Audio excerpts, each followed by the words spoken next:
Assalamualaikum warahmatullahi wabarakatuh. Halo sedulur dongeng tengah malam.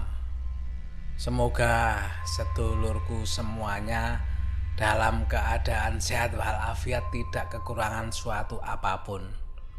Dan kalau memang ada yang lagi sakit, semoga Allah Subhanahu wa Ta'ala segera memberikan kesembuhan dan menghilangkan segala penyakitnya.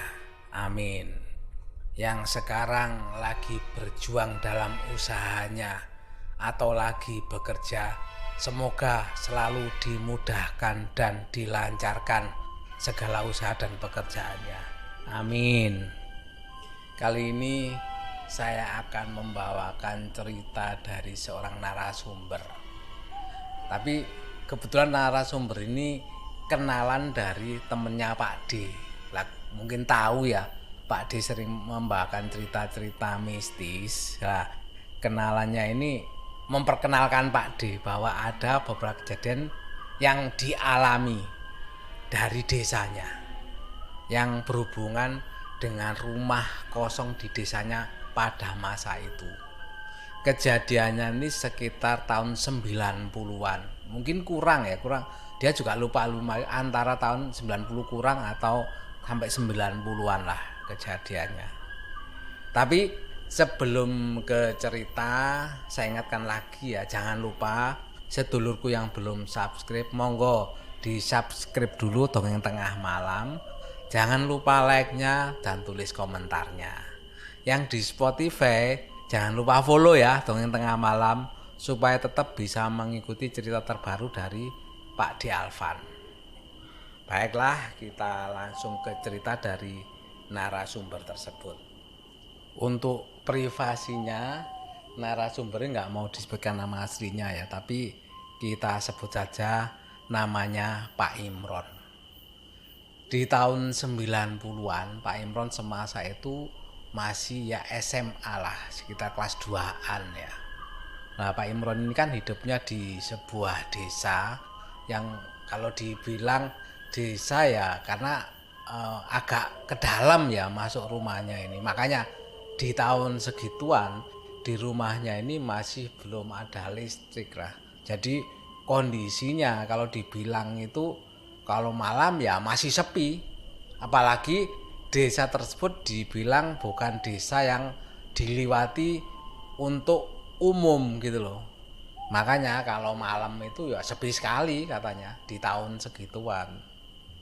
Kalau kita masuk ke desanya Pak Imron ya semasa itu ya, kalau mau masuk batas desanya ya, di batas desa masuk ke desanya Pak Imron ini ada sebuah rumah. Rumah itu bisa dibilang rumah kosong, ditinggalkan pemiliknya sudah lama sekali rumah itu. Bahkan sampai beberapa mungkin atapnya, gentengnya itu sampai ada yang hancur, tapi nggak seluruhnya ya, saking lamanya ya ditinggalkan sama pemiliknya. Lah, rumah itu menurut warga desa itu bisa dibilang rumah yang cukup angker, karena rumahnya sudah lama gak ditempati, sudah banyak, bahkan pintu-pintunya itu sampai miring-miring ya. Miring-miring itu mungkin patah gitu ya, engselnya itu lepas satu, jadinya nggak terurus lah. Bahkan orang desa pun heran, kok sama pemiliknya rumah sebagus itu ya pada masa itu ya, pada masa dibangunnya. Kan terkenal ya, pada waktu bangun rumah dulu ada penghuninya itu sekitar tahun 80-an. Bisa dibilang keluarga tersebut adalah keluarga yang mampu. Karena apa? Karena dia sudah bisa membangun rumah yang bisa dibilang gedong. Karena rumahnya itu sudah tembok ya. Sedangkan rumah di kampung zaman segitu tahun 80-an itu masih banyak rumah yang memakai rumah bambu atau gedek, istilahnya orang Jawa, rumah gedek gitu loh. Dan yang agak mampu itu rumahnya itu biasanya separuh ya, setinggi mungkin 1 meter itu pakai bata ya, atasnya tetap masih gedek. atau dari bambu itu. Lah rumah tersebut, rumah kosong itu full bangunan tembok, makanya bisa dibilang zaman itu termasuk orang yang mampu. Kembali ke ceritanya ya. Jadi Imron ini pada waktu itu ada teman-temannya yang main ke rumahnya Imron. Ada sekitar 3 orang lah, 3 anak lah. Jadi habis hari Sabtu, habis pulang sekolah, mereka semuanya ini main ke tempatnya Imron. Namanya juga masih ABG ya. Mereka main itu ya seperti layaknya ABG-ABG zaman sekarang. Kalau zaman sekarang ini kan main HP. Jadi kalau main itu biasanya kebanyakan itu ngegame bareng atau apa. Tapi semasa itu masih belum Android ya. Belum familiar lah dengan handphone smartphone kayak sekarang ini. Jadi mereka gunakan ya untuk guyon, bermain gitar, ya senang-senang lah kayak ABG. Nggak terasa sampai habis maghrib mereka masih belum pulang. Karena sudah malam, akhirnya orang tuanya Imron ini kan juga ngasih makan malam ke mereka. Jadi mereka mau pulang ditahan dulu, makan malam dulu baru pulang. Setelah makan semuanya, akhirnya kan mereka mau pamitan pulang. Waktu itu sekitar habis sisa katanya Imron ini. Mereka ini bersiap-siap pulang. Tapi sebelum pulang, Imron ini berpesan kepada teman-temannya ini. Kalau pulang sebaiknya kamu muter aja lah. Jangan pulang lewat pada waktu masuk ke rumahnya Imron tadi. Lah kalau muter pulang itu kan lewatnya, kalau mau ke jalan raya itu dari rumah Imron ini kan ke arah timur. Tetapi kalau mau deket memang ke arah timur tadi, dan itu adalah melewati rumah kosong yang diceritakan di awal tadi. Imron sempat berpesan sama teman-temannya, walaupun mereka naik motor ya waktu itu ya. Imron bilang sebaiknya kamu muter aja lah, jangan lewat sana. Karena apa? Kalau habis sisa orang-orang desanya Imron katanya kalau mau lewat sana itu menghindari. Sebaiknya gak usah lewat sana, muter aja. Jadi lewat selatan, dari selatan nanti ke timur. Jadi lewat desa sebelah. Dasar ABG ya. 3 temannya ini begitu dibilangi Imron ini selengean, namanya anak ABG. Dibilang lah Imron ini penakut lah apa. Dan memang katanya Imron, temennya ini memang orang yang termasuk selengean. Dalam artian selengean itu kalau guyon apa-apa itu suka keterlaluan. Karena nggak bisa dibilangin sama Imron, dan mereka tetap memilih jalur yang lebih dekat, yaitu jalan arah timur. Ya Imron ya bilang, ya udah kalau kamu mau lewat jalur cepat itu untuk ke jalan raya, tolong ya jangan selengean, katanya Imron gitu. Ya udah jangan lurus saja, jangan lupa doa. Nggak tahu didengarkan apa enggak sama 3 temennya ini. Akhirnya mereka pamit pulang, bawa 2 motor waktu itu. Jadi yang satu boncengan, satu enggak. Pulanglah mereka. Lah kalau dihitung rumah Imron ke rumah kosong tersebut jaraknya sebenarnya enggak deket-deket amat sih. Kira-kira ya kan itu di batas desa. Rumah Imron di tengah-tengah desa memang. Jaraknya mungkin ya 500 sampai 700 meter lah kalau keluar kampung. Jadi setelah rumah itu habis, kira-kira kalau rumah kosong itu ya dari rumah terakhir desa itu jarak mungkin 100 meter itu melewati rumah kosong baru batas desa. Lurus terus itu sudah ke jalan raya, tapi masih agak jauh sih ke jalan raya itu. Ke kampus, satu kampung baru nyampe jalan raya. Sebut saja ketiga temennya Imron ini, Pak Imron ini ya, itu Rasid, Imam, dan Agus. Nah tetap aja walaupun dibilang gitu mereka pulang itu ya seperti biasa, naik motor, 2 motor, mereka juga guyonnya nggak habis-habis, bahkan ketawa itu ketawa los sampai batas rumah terakhir di kampung tersebut itu kan sudah mulai sepi, istilahnya tuang, jadi nggak ada rumah lagi. Yang ada itu ada area perkebunan, area kebun lah, kebun yang kalau sawah kan bisa ditanam, jadi itu kebun gitu loh. Ya ada tanamannya mangga dan sebagainya. Lah sebelum melewati rumah kosong tersebut, mereka itu masih nggak sadar gitu loh, masih guyon seenaknya sendiri. Lah kondisi saat itu namanya juga masih belum ada listrik ya kan, gelap gulita. Bahkan mereka itu bisa dibilang guyonannya keterlaluan, malah guyonan itu guyonan yang menyebut-nyebut, wah itu ada apa, menakut-nakuti sesama temennya itu loh.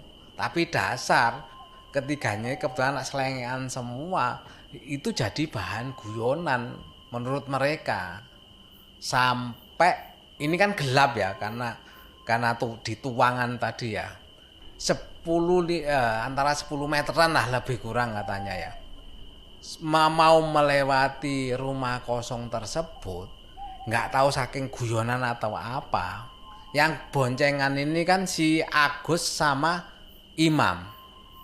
Lah Rasid ini kan sendiri, nggak tahu kenapa motor Rasid tiba-tiba menabrak batu, mungkin ya ada batu gak dilihat, itu nabrak batu sampai Rasid ini jatuh. Begitu Rasid jatuh, otomatis Agus sama Imam kan berhenti nolong Rasid. Jatuhnya nggak terlalu sih sebenarnya, cuma sepedanya robot gitu aja. Jadi kayak nabrak batu gitu loh. Jatuh, robot ditolonglah sama si Imam dan Rasid ini. Agus. Mereka membantu Rasid untuk bangun. Lah setelah bangun semua, otomatis kan mereka mau dilihat kan nggak apa-apa ya, kondisinya juga nggak apa-apa, cuma jatuhnya bisa tertahan, cuma sepedanya roboh gitu aja. Setelah bangun semua, otomatis mereka kan mau berangkat lagi. Lah pas mau berangkat lagi ini, karena motornya Rasid kan habis jatuh, begitu di starter itu ternyata nggak bisa nyala. Nggak tahu mungkin bensinnya apa, karena robot tadi ya mungkin penuh di kabilatornya mungkin ya. Kalau sepeda zaman dulu kan nggak kayak sepeda zaman sekarang ya, kan pakai kabilator, biasanya habis jatuh itu mungkin kepenuh, makanya susah nyala. Sampai dicoba beberapa kali tuh nggak nyala-nyala motornya itu, karena capek nyetater ya, nggak nyala-nyala. Mereka bertiganya udah berhenti aja dulu katanya Agus, coba dibiarin sebentar lagi barangkali bisa nyala datar. Ya sudah, akhirnya mereka istirahat dulu lah, mendiamkan motornya itu dulu. Lah pas mereka diem nunggu motornya itu dingin, mereka bertiga itu nggak tahu suara dari mana, katanya mendengar seperti ada anak menangis, tapi samar-samar. Yang pertama dengar itu adalah si Rasid. Rasid bilang, sik, denger nggak ada suara anak kecil menangis, kata Rasid gitu. Lah kedua temannya nih, Imam sama Agus ini akhirnya kan memperhatikan gitu loh. Mana nggak ada suara gini loh. Saya denger samar-samar gini loh, seperti ada anak suara menangis. Akhirnya mereka fokus mendengarkan, itu benar ternyata. Agus dan Imam pun mendengar katanya seperti ada suara anak kecil menangis. Karena ada suara anak kecil menangis, otomatis mereka kan mencari sumbernya dari mana ada anak kecil menangis itu. Setelah tengok kanan kiri kan kondisi gelap gulita, mereka pun mendengarkan dengan seksama lagi, dan ternyata menurut mereka suara itu berasal dari rumah kosong di depannya. Mereka ini berpikir, ini malam-malam kok ada anak kecil, apa ada anak tersesat. Pikir mereka itu pikirannya sama. Dan mereka lupa yang dipesankan sama si Imron sebelum pulang ya. Karena maklum selengean gak mendengarkan apa yang dikatakan temennya Imron tadi. Karena penasaran, mereka pun akhirnya menuntun motornya yang gak bisa starter tadi, mendekati suara arah tangisan anak kecil tadi. Kan kasihan kata mereka, ada anak kecil malam-malam gini tersesat apa nggak bisa pulang. Setelah berjalan semakin dekat dengan rumah kosong itu, samar-samar mereka bertiga, bukan satu orang loh. Mereka bertiga ini katanya itu memang melihat. Jadi di depan rumah kosong itu kan malam, jadi nggak kelihatan. Rumah itu kondisinya kayak apa kan nggak terlalu kelihatan. Jadi yang mereka lihat rumah itu ya berbentuk rumah biasa gitu. Nah, maaf sebentar, saya menceritakan kok perasaan mohon maaf ini, saya juga ada merasakan suasananya gitu loh. Karena samar-samar sepertinya ada anak kecil di depan rumah itu, mereka pun bermaksud menyapa. Kenapa kamu, rumahmu di mana? Maksudnya kan seperti itu. Kok sampai di situ sendirian? Lah, karena sudah di depan rumah kosong tersebut, motor mereka pun ditaruh di pinggir jalan ya. Mereka bertiga berusaha mau mendekati anak tersebut. Karena begitu sampai di depan rumah tersebut, ternyata bener samar-samar. Jadi di depan rumah terus ada anak kecil itu berada di pojokan rumah ya. Itu lagi diem gini ya, menunduk seperti nangis. Jadi tangannya itu, kepalanya menunduk ke bawah, itu ditutupi sama kedua tangannya sambil menangis. Tetapi yang diingat ketika temannya Imron tersebut, dia bilang kok aneh, ada anak kecil malam-malam gini nangis sendirian di pinggir rumah. Nggak berpikir ya waktu itu bahwa rumah itu kosong ya, nggak berpikir ke arah sana. Cuma yang satu aneh lagi katanya, anak kecil itu menangis. Kalau tangisan anak kecil kan nangis ya seperti biasa ya. Katanya suaranya itu ya, suara anak kecil itu kalau dibilang sound system itu seperti sound system yang bagus sekali. Jadi suara itu nyaring gitu loh. Nggak tahu karena mungkin hening ya, suasana malam. Jadi suaranya itu seperti jelas sekali. Mereka bertiga pun semakin mendekati, masuk ke halaman rumah tersebut sambil memanggil-manggil, "Dek, Dek." Tapi anak itu tetap masih seperti menangis merintih, bisa bilang merintih, menangis gitu loh. Anak tetap masih menangis. Sampai ketiganya, Imam, Agus dan Rasid ini memanggil bareng, Dek, kamu kenapa? Karena jaraknya kan masih mereka memanggil-manggil. Karena nggak ada respon ya dari anak itu, dipanggil-panggil ya. Tapi ini adalah kesalahan terbesar mereka semakin mendekati anak kecil tersebut. Jadi pada waktu mereka semakin mendekati anak kecil tersebut, dia kan berada di pojok rumah. Kalau dari arah mereka ya, jadi anak itu di pojok sebelah kiri. Kalau dari rumahnya kan kanan, sebelah kanan. Semakin mendekati, dek, bahkan salah satunya Agus kalau nggak salah ya. Agus ya hampir meraih anak itu, tangannya itu hampir memegang anak itu. Begitu dekat, anak itu tiba-tiba anak itu berbalik menoleh ke belakang, itu lari ke belakang rumah maksudnya ya.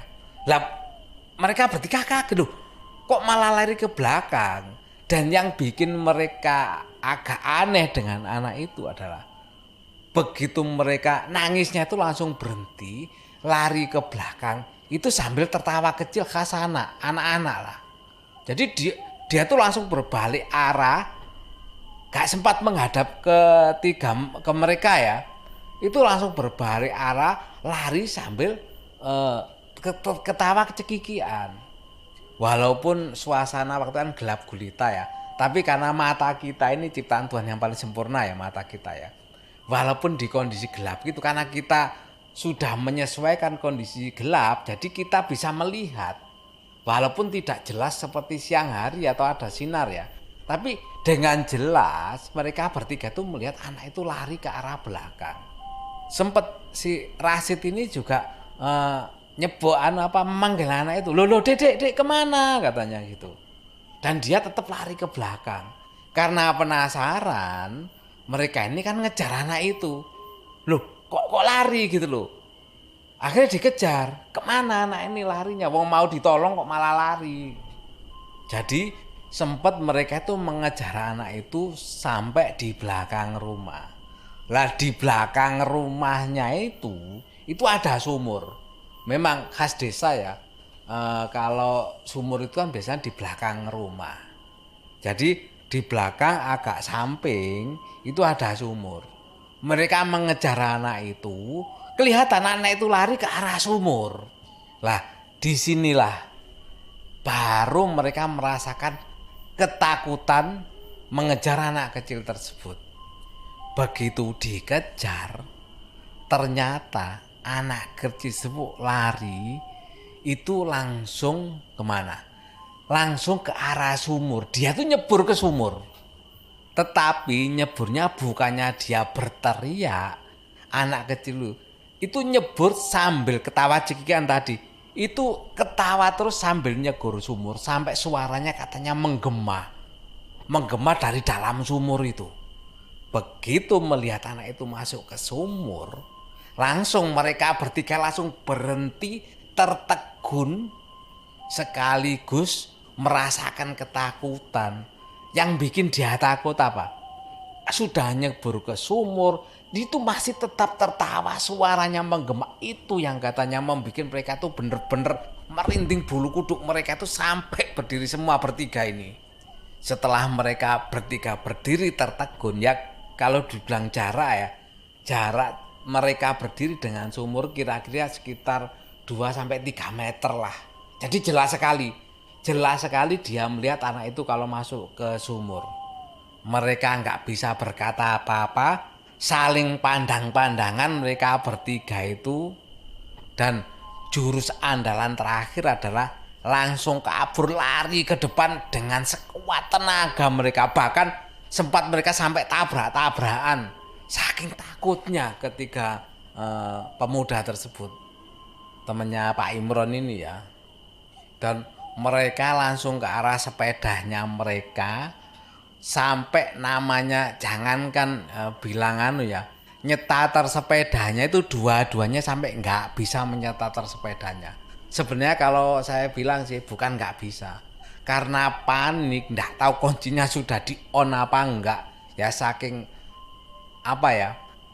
saking tergopoh-gopohnya mereka gitu, sampai akhirnya bukannya mereka lari menuntun sepedanya sampai ke desa itu kan batas desa mas, sampai ke desa sebelah baru ada rumah-rumah penduduk, walaupun penerangan juga nggak ada ya kan, belum ada listrik ya, tapi lumayan masih ada rumah penduduk yang masih ada lampu minyaknya. Makanya mereka berhenti di situ sambil ngos-ngosan dan baru percaya dan yang dipesankan Pak Imron tadi ke mereka. Mereka baru percaya setelah mengalami kejadian tersebut. Itu tadi cerita dari Pak Imron ya, mengenai ketiga temennya yang awalnya nggak percaya, akhirnya mengalami sendiri kejadian tersebut. Dan Pak Imron juga menceritakan sebenarnya bukan itu aja kejadiannya, masih ada kejadian lain yang berhubungan dengan rumah kosong tersebut. Nanti di next cerita ya saya ceritakan. Bahkan Pak Imron juga menceritakan dia juga dapat tahu dari orang-orang dulu ya, asal usul dari rumah tersebut kok sampai ditinggalkan sama pemiliknya. Dan juga akan diceritakan kejadian lain selain yang dialami teman-temannya tadi. Nanti di next cerita ya. Ini saya kasih judul rumah kosong saja. Rumah kosong, nanti ada next cerita rumah kosong lagi kedua dan seterusnya. Terima kasih sedulur dongeng tengah malam semuanya yang selalu setia mendengarkan cerita dari Pak D. Oh iya, untuk yang mau berbagi cerita di dongeng tengah malam bisa melalui emailnya dongeng tengah malam ya. Emailnya dongengtengahmalam@gmail.com. Monggo yang mau berbagi cerita dan nanti diceritakan sama Pak D, kirim lewat email tersebut. Sebelum saya akhiri, saya ingatkan lagi ya, sedulurku semuanya yang belum subscribe, monggo di subscribe dulu Dongeng Tengah Malam, dan yang di Spotify monggo follow dulu Dongeng Tengah Malam supaya tetap bisa mengikuti cerita terbaru dari Dongeng Tengah Malam. Sekali lagi terima kasih kepada sedulurku semuanya, dan saya akhiri, wassalamualaikum warahmatullahi wabarakatuh.